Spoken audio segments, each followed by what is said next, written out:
Apakah STY layak dipertahankan? Tidak serta-merta.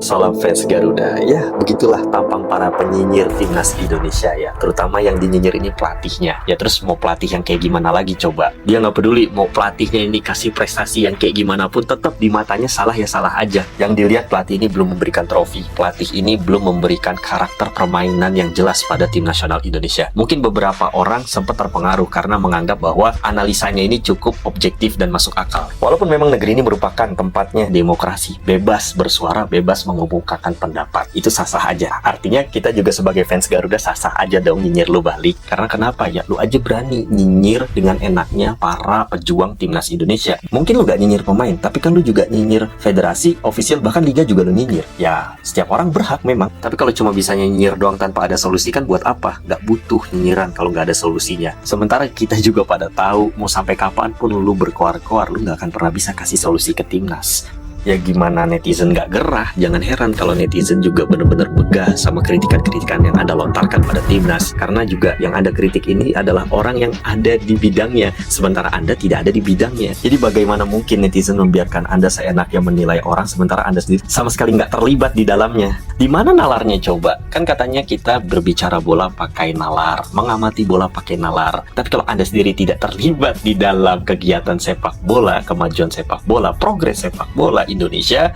maka di mana nalarnya gitu loh? Gak masuk akal loh kan? Bener-bener gak masuk di nalar saya. Bagi gua, biar gak malu-maluin diri sendiri, kalau kita mau ngomong, bener-bener harus pakai data dan long term visioner, pandangan jangka panjang. Gak cuma jangka pendeknya aja. Gak cuma data, it's just data. Tapi dengan data yang lu lihat dari segi wide, dari pattern sepak bola Indonesia secara keseluruhan. Gak adil rasanya kalau kita hanya menilai sepak bola Indonesia dari sisi negatifnya doang. Apa salahnya kalau kita lihat dari sisi positifnya juga? Jadi harus ada pembanding di situ, dimana ketika Sinteyong datang di 2019, infrastruktur sepak bola kita ini benar-benar belum dibangun, belum dibentuk, visinya belum sama sekali jelas. Beda dengan timnas Korea kalau kedatangan pelatih asing. Ketika timnas Korea ini memecat Sinteyong, kemudian memanggil Paulo Bento, kemudian Jurgen Klinsmann, timnas Koreanya ini udah jadi, pemain-pemainnya udah pada abroad, infrastruktur liganya bagus, dan akar sepak bolanya memang sudah kuat karena pembinaan jangka panjang mereka sudah dibangun puluhan tahun yang lalu, dan mereka juga langganan World Cup.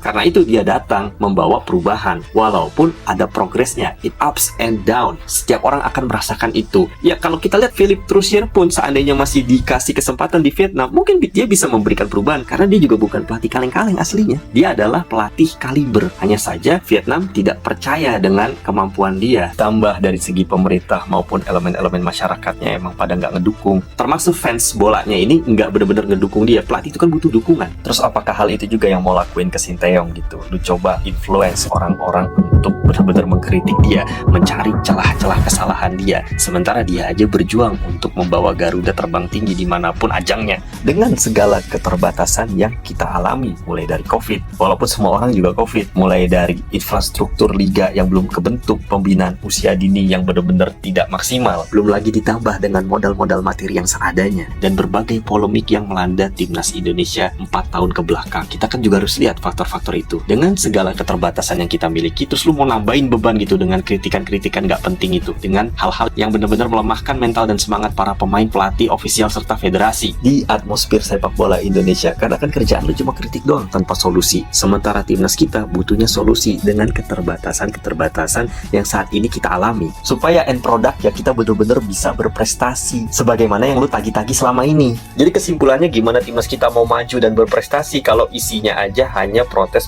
tanpa solusi? Sekarang hampir setiap para penikmat dan pecinta sepak bola Indonesia tanpa kepentingan mengharapkan pelatih sekaliber Sinteyong ini terus diperpanjang kontraknya oleh PSSI. Sementara ada satu tikus macam lu ini pengen Sinteyong out, tidak ingin diperpanjang. Terus lu mau cari pelatih yang kayak gimana lagi coba? Lu pikir dengan kedatangan pelatih baru itu menjamin fondasi yang dibangun oleh Sinteyong ini terus berjalan makin meningkat progresnya? Jelas gak ada yang bisa jamin karena beda pelatih, beda kepala, beda juga cara dan komposisinya. Mana buktinya? Lah itu pelatih Nguyen Vietnam kemarin, Philippe Troussier, Kan kita bisa belajar dari mereka. Kita bisa belajar dari Vietnam. Sepeninggalan Park Hang-seo, benar-benar sulit mencari pengganti yang sepadan. Padahal pelatih Philippe Troussier ini merupakan pelatih dari segi CV, kurikulum vitae-nya ini di atas Park Hang-seo. Terus kita mau mengkondisikan ST di posisinya Troussier gitu. Akhirnya lu pengen dia angkat kaki sendiri gitu karena nggak betah di timnas Indonesia. Terus kalau dia nanti udah pergi, siapa yang mau gantiin? Pelatih sekaliber Indra Syafri atau Coach Fahri gitu, yang lu anggap pelatih lokal yang mampu memberikan prestasi dalam bentuk trofi.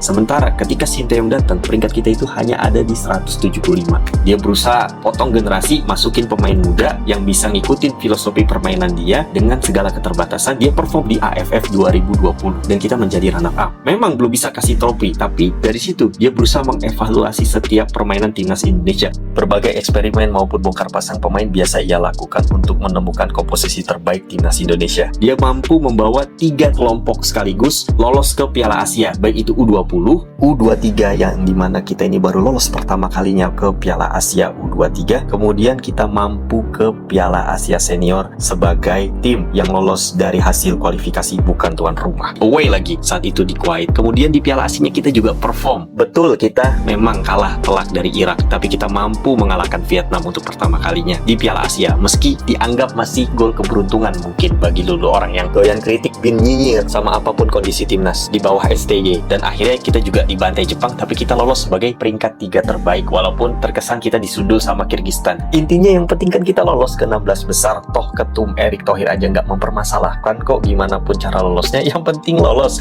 Itu pun nggak lu apresiasi sama sekali, malah lu cari lagi celah-celahnya ya. Walaupun akhirnya kita harus tersingkir dengan tim sekaliber Australia. Dulu kita itu cuma bisa uji coba dengan tim-tim sekelas Laos, Asia Tenggara dan lain-lainnya. Yang paling mentok Thailand, Vietnam, Malaysia. Bahkan gue ingat banget dulu kita tuh seringnya uji coba lawan Timur Leste 2 kali lagi ya, atau enggak lawan Brunei, lawan Myanmar, lawan Filipina. Keluar circle Asia Tenggara sedikit, mentok-mentok Vanuatu, Fiji, atau apalagi tuh negara-negara antah berantah yang gue nggak kenal, bahkan kelihatannya nggak punya kelas sekalipun dengan timnas kita. Jadi kita lawan tim kecil mulu, menyebabkan kita terlalu overconfident melawan Chile, tapi keburu jiper begitu ketemu tim besar. Kalau sekarang kan di era Sinteyong beda, pemain lebih fresh, lebih mudah, walaupun lack of experience, tapi setidaknya punya potensi untuk memberikan jam terbang bagi mereka, pengalaman bermain. Udah gitu, sparringnya lawan tim-tim gede, sekali ketemu tim-tim tier 2 atau tier 1 yang langganan Piala Dunia ya di kawasan Asia. Dengan begitu, Sinteyong mampu membawa timnas bisa bersaing, bahkan sampai menembus sejajar dengan tim-tim elit Asia lainnya. Ini udah beda kelas bos, beda level dengan timnas-timnas sebelumnya. Itu pun masih lu cari kesalahannya. Toh lu juga masih nonton kok, masih nikmatin.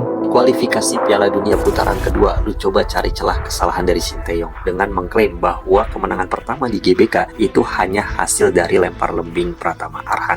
Jadi lu menganggap tanpa adanya lempar lembing Pratama Arhan kita nggak bisa buat gol. Lu lihat tuh di Hanoi, dengan pelatih yang sama kita kontan langsung kasih 3 gol ke tuan rumah dan bikin mereka pecat pelatihnya. Ya, sekarang lu mau cari alasan apa lagi kekurangan timnas? Ya, lo anggap bahwa timnas di bawah STY ini tidak ada proses yang benar-benar signifikan, ya tidak ada prestasi dalam bentuk trofi. Artinya STY tidak serta-merta diperpanjang kontraknya. Sementara pecinta dan penikmat sepak bola hampir seluruh Indonesia melihat jelas progres itu dan menginginkan dia untuk extend dan stay. Secara dari ranking FIFA aja kita melonjak tinggi, dari yang sebelum STY datang itu ada di 175 berkat peninggalan Simon McManamy, kemudian sekarang ada di 134. Memang butuh 4 tahun untuk merangsak sejauh itu, tapi tanpa benar-benar support dari cara belusukan Sinteyong sampai ke luar negeri. Kalau Indra Syafri kan belusukan ke desa-desa untuk mendapatkan talenta lokal terbaik lah. Kalau Sinteyong belusukannya sampai ke luar negeri, cari pemain abroad, cari pemain keturunan kaliber grade A, bahkan grade A+.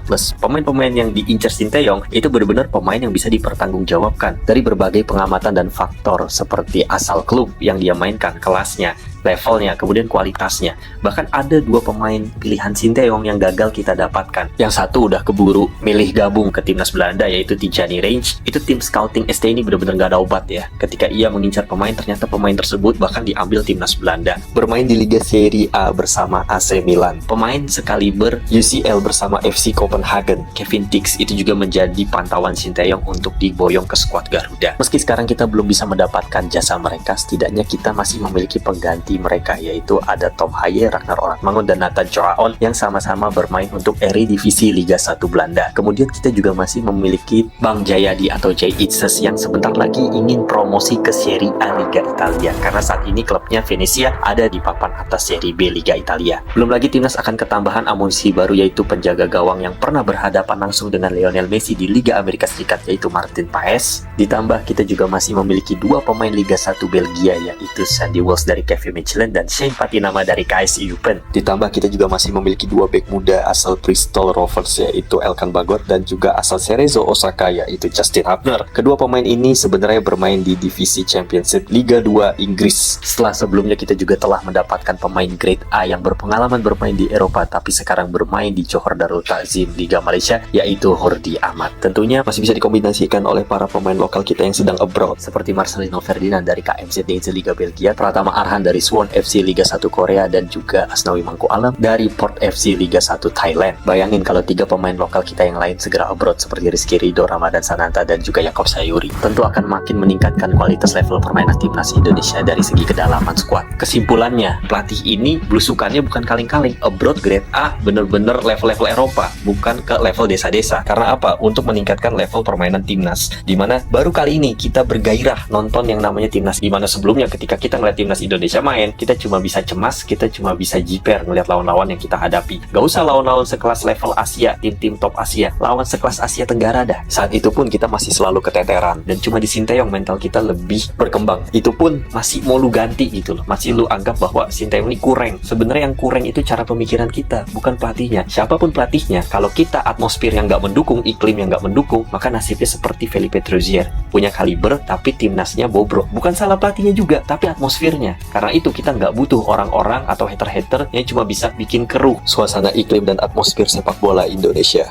Terima kasih telah menonton. Leave your comment below. See you and thanks for watching.